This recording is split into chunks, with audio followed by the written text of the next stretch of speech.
Berikut di bawah ini merupakan proses pengolahan bauksit menjadi aluminium.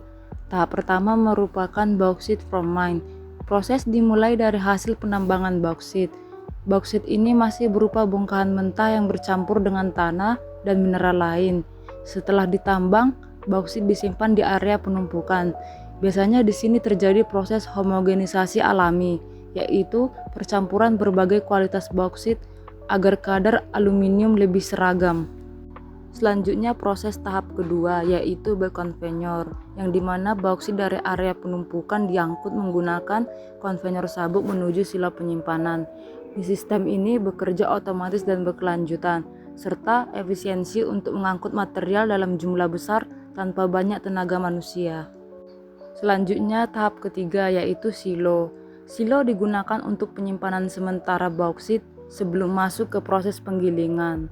Silo menjaga kelancaran aliran proses dan mencegah overloading di unit giling, serta dilakukan pengukuran kadar air dan ukuran partikel awal. Pada tahap keempat merupakan proses rod mill. Bauksit masuk ke rod mill yaitu alat penggiling yang berisi batang-batang baja.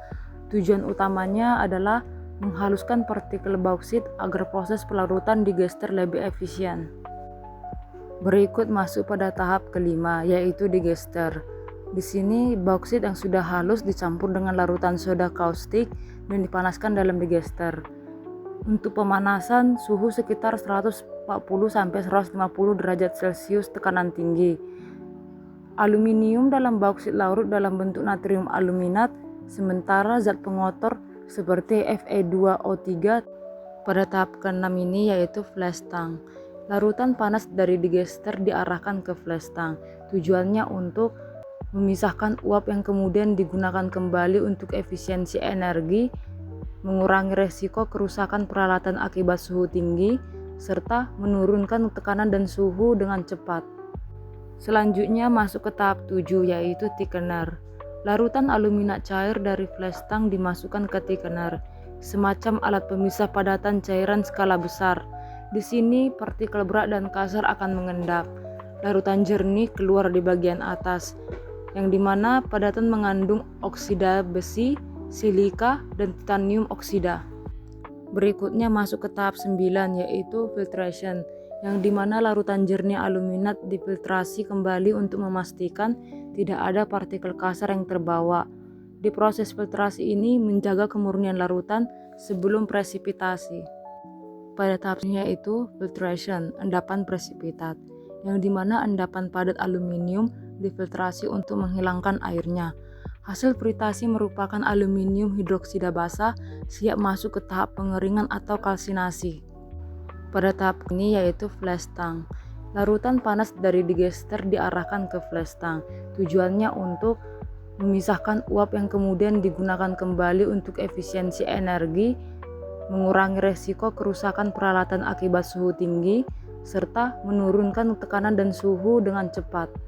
Selanjutnya yaitu proses presipitator, yang dimana larutan aluminat yang sudah bersih dialirkan ke unit presipitator. Suhu diturunkan sehingga sekitar 50-60 derajat Celcius, ditambah bibit kristal yang disebut dengan seed. Pada tahapnya yaitu filtration, endapan presipitat, yang dimana endapan padat aluminium difiltrasi untuk menghilangkan airnya. Hasil fritasi merupakan aluminium hidroksida basah siap masuk ke tahap pengeringan atau kalsinasi.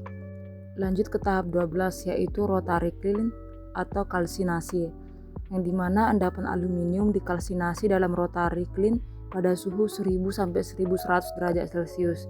Proses ini mengubah hidroksida menjadi alumina dalam bentuk kristalin.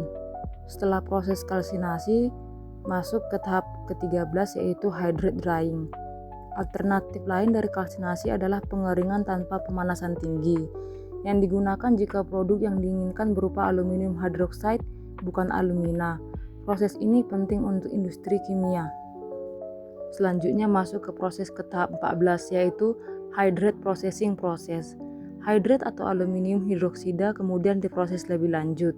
Yang pertama digiling halus, kedua dikeringkan ulang, yang ketiga disesuaikan ukuran dan kemurniannya sesuai kebutuhan pelanggan. Pada tahap ke-15 merupakan produk aluminium hydroxide.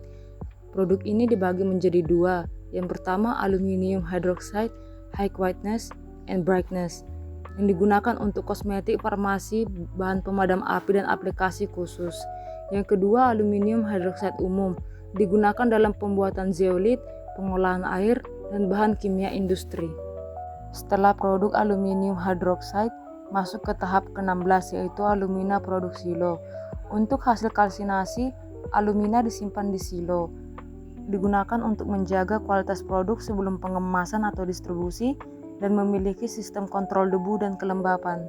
Pada tahap ke-17 ini merupakan alumina processing proses, yang dimana alumina diproses akhir sesuai permintaan. Yang pertama bisa digiling lebih halus, yang kedua disaring sesuai ukuran, yang ketiga dikemas dalam karung besar atau curah. Yang terakhir masuk ke tahap produk alumina, yang dimana produk akhir adalah serbuk putih atau alumina yang digunakan untuk smelter aluminium atau melalui proses elektrosis, industri keramik, tahan api, abrasif, dan katalis.